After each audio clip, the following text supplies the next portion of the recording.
ছাত্ৰীসকল, আজি আমি জৱাহৰ নৱোদয় বিদ্যালয়ৰ ষষ্ঠ শ্ৰেণীৰ নামভৰ্তিৰ বাবে প্ৰৱেশ পৰীক্ষাৰ মেথছৰ দশমিক ভগ্নাংশ যিটো চেপ্টাৰ আছে, এই দশমিক ভগ্নাংশৰ ওপৰত দুটামান প্ৰশ্নোত্তৰ দিবলৈ লৈছোঁ। আগত অহা 2000 প্ৰথমটো চোৱা 2005 চনত অহা। আৰু তোমালোকে যদি আমাৰ চেনেল প্ৰিজম ক্লাছেছ পাঠশালা ছাবস্ক্ৰাইব কৰা নাই, ছাবস্ক্ৰাইব কৰিবা। ভাল লাগিলে ভিডিঅ'টো শ্বেয়াৰ কৰিবা আৰু তোমালোকৰ মতামতবোৰ কমেণ্টৰ সহায়ত জনাবা। আৰু তোমালোকে যদি কোনোবাই অফলাইন ক্লাছৰ কাৰণে যোগাযোগ কৰিব পাৰা আমাৰ চেণ্টাৰত, ভিডিঅ'টোৰ ডেছক্ৰিপশ্যনত আমাৰ চেণ্টাৰৰ এড্ৰেছ দিয়া আছে। আহা আমি আমাৰ প্ৰশ্নোত্তৰ আৰম্ভ কৰোঁ। এক সমষ্টি 8 ভাগৰ 5ৰ সমতুল্য দশমিক সংখ্যাটো কি?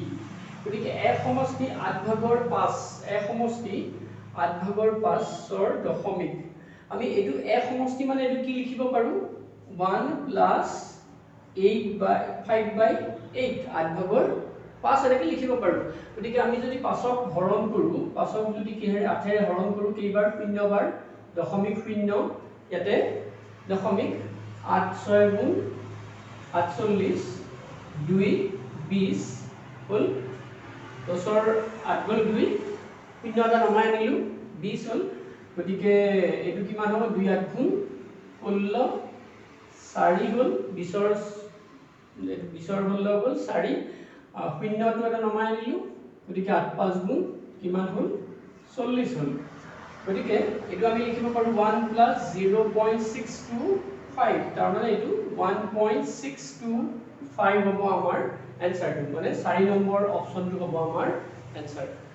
নিশ্চয় বুজি পাইছা? এইটো কোনোবাই কি কৰিব পাৰে? এইটোক অপ্ৰকৃত ভগ্নাংশলৈ পৰিৱৰ্তিত কৰি তাক হৰণ কৰিব পাৰে। গতিকে এইটো এনেকৈও কৰিব পাৰে, 8 8 গুণ 8 পাছে 13, 13ক 8ৰে হৰণ কৰি যিটো পাব এনচাৰ, একে এনচাৰ পাব, এনেকৈও কৰিব পাৰে কোনোবাই। কিন্তু এইটো কৰিলে বেছি অলপমান সহজ পাবা। এবাৰ বেলেগ এটা 2005 চনত অহা বেলেগ এটা প্ৰশ্নোত্তৰ চোৱা। 4.4% তলৰ কোনটোৰ সমতুল্য? সমতুল্য বা সমান আমি ক'ব পাৰোঁ। ইয়াতে যেনেকৈ সমতুল্য আছে, ইয়াতে এই কথাটো সমান কোনটোৰ। গতিকে 4 পইণ্ট, আমি যেতিয়া পাৰ্চেণ্ট এই পাৰ্চেণ্টটোৰ সলনি সদায় আমি লিখোঁ 100 ভাগৰ 1 লিখিব পাৰোঁ পাৰ্চেণ্টৰ সলনি। গতিকে যেতিয়া আমি 4.4% লিখিম, পাৰ্চেণ্টৰ সলনি আমি কি লিখিব পাৰোঁ? 100 ভাগৰ 1, তাৰমানে 4.4/100 আমি লিখিব পাৰোঁ। গতিকে 4.4/100 মানে আমাৰ কোনটো হ'ব? 2 নম্বৰ অপশ্যনটো হ'ব।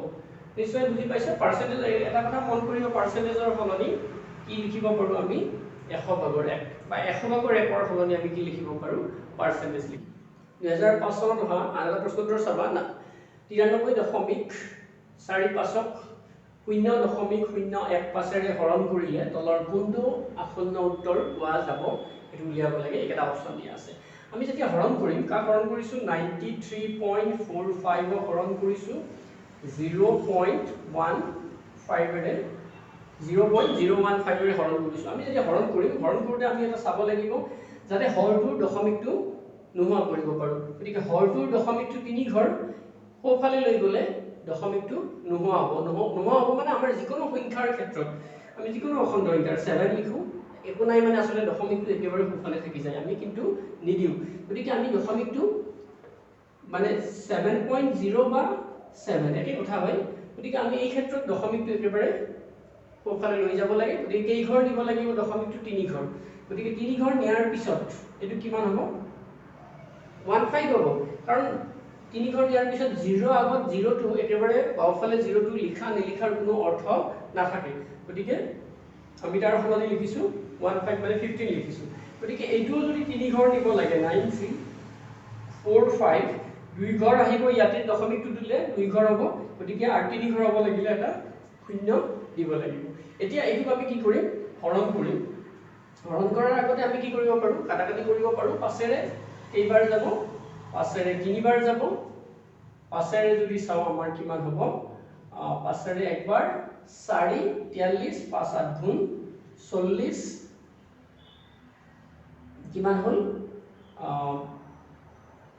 5ৰে একবাৰ, গতিকে 43 হ'ল, 3 3 4 34, 5ৰে 5 6 গুণ 30, 4 থাকিল 5 9 গুণ 4 আৰু 5 5 9 গুণ 45 আৰু 0 হল তাৰ পিছত 3 ৰে কেনসেল যাব না এটো 3 ৰে 8 একে 9 9 6 15 15 9 25 গতিকে এটো আমি কি কৰিব পাৰো এনেকে হৰণ কৰি চাও আমি 1869 0 3 रे 3 6 গুণ 18 3 रे তাৰ পিছত 6 3 2 গুণ 6 9 3 3 গুণ 9 গতিকে 0 কিমান হল এটোৰ এনসাৰ হল 3 ৰ কেনসেল গল এটা এটো এনসাৰ হল কিমান 6230 এতিয়া আমাৰ আসন্ন মান বুলি কৈছে আসন্ন মান মানে ইয়াৰ কি হ'ব আমাৰ গোটা সংখ্যাটো কি হ'ব ইয়াৰ তিনিটা যদি আমি ঘৰলৈ উলিয়াব লাগে এইটোৰ আসন্ন মানটো হ'ব কাৰণ 0.6 ৰ ওচৰ নহয় এই কাৰ ওচৰ 60 ওচৰ নেকি 6200 নহয় 600 ৰ ওচৰ নেকি নহয় কাৰ ওচৰ 6000 ৰ ওচৰ হ'ব এইটো 6000 ৰ ওচৰ হ'ব গতিকে আমাৰ অপচনটো হ'ব এইটো নিশ্চয় বুজি পাইছা এইটো কিহৰ ওচৰ হ'ব 6000 ৰ ওচৰ হ'ব গতিকে আসন্ন মানটো 6000 হ'ব 2004 চনত অহা আন এটা প্ৰশ্নটো চাবা তলৰ কোনকেইটা সংখ্যা ঊৰ্ধ্বক্ৰমত সজোৱা হৈছে এটো কি আছে গতিকে ঊৰ্ধ্বক্ৰমত সজোৱা ঊৰ্ধ্বক্ৰম মানে কি বুজিবা সৰুৰ পৰা ঊৰ্ধ্বক্ৰম বুলি ক'লে কি হয় ঊৰ্ধ্বক্ৰম বুলি ক'লে সৰুৰ পৰা আমাৰ সৰুৰ পৰা কেনেকৈ ডাঙৰলৈ বাঢ়ি যায় ঊৰ্ধ্ব ওপৰৰ ফালে আৰু অধ বুলি ক'লে ডাঙৰৰ পৰা সৰু গতিকে ইয়াতে আমি কি কৰিব লাগিব সৰুৰ পৰা ডাঙৰলৈ কৰিব লাগে এতিয়া আমি 3 ভাগৰ 1 টো সৰুৰ পৰা ডাঙৰ আমাৰ কোনটো সৰু হ'ব 3 ভাগৰ 1 টো সৰু হ'ব নে 2 ভাগৰ 1 নিশ্চয় 3 ভাগৰ 1 টো আমাৰ কি হ'ব সৰু হ'ব 3 ভাগৰ 1 মানে আমাৰ কি হ'ব 3 ভাগৰ 1 টো এটা বস্তু 3 ভাগ কৰি 1 ভাগ লোৱা তাৰ মানে কি আমি যদি এটো হৰণ কৰো 3 ৰে 0 10 3 3 গুণ 9 1 10 3 3 ওলাই থাকিব এনেকে 3 3 ওলাই থাকিব আৰু 2 ভাগৰ 1 মানে কিমান 0.5 গতিকে 0.32 আমাৰ 3 ভাগৰ 1 মানে কিমান হ'ল 0.33 এনেকে ওলাই থাকিব আৰু 2 ভাগৰ 1 মানে 0.5 আৰু এটা কি আছে 0.25 আছে গতিকে এইটো কি হ'ল এইটোৰ পৰা এইটো ডাঙৰ হ'ল কিন্তু এইটো আকৌ সৰু হৈ গ'ল গতিকে প্ৰথমটো আমাৰ নহব নিশ্চয় বুজি পাইছা এইটো আমাৰ কি হ'ল ডাঙৰ হ'ল 0.3 ৰ পৰা 0.5 ডাঙৰ হ'ল কিন্তু আকৌ 5 ৰ পৰা 0.2 লৈ আহিল নামি আহিল গতিকে এইটো কোনো ক্ৰমত নাথাকিল এইটো যাও চাও 2 নম্বৰটো চাও 0.25 সৰু ঠিকে আছে তাৰ পিছত 0.5 ঠিকে ডাঙৰ হ'ল কিন্তু আকৌ 0.3 মানে 3 ভাগৰ 1 মানে 0.3 হৈ গ'ল গতিকে এইটো নহব গতিকে এইটো 2 নম্বৰটো আমাৰ কি নহব ক্ৰমত নাথাকিল 3 নম্বৰটো চাও আমি 0.25 ঠিকে আছে তাৰ পিছত কোনটো গ'ল 3 ভাগৰ 1 মানে এইটো আহিল 2 নম্বৰতে কোন আহিল এইটো তাৰ পিছত কোনটো 2 ভাগৰ 1 গতিকে এইটো আহিল গতিকে এইটো ক্ৰমটো আছে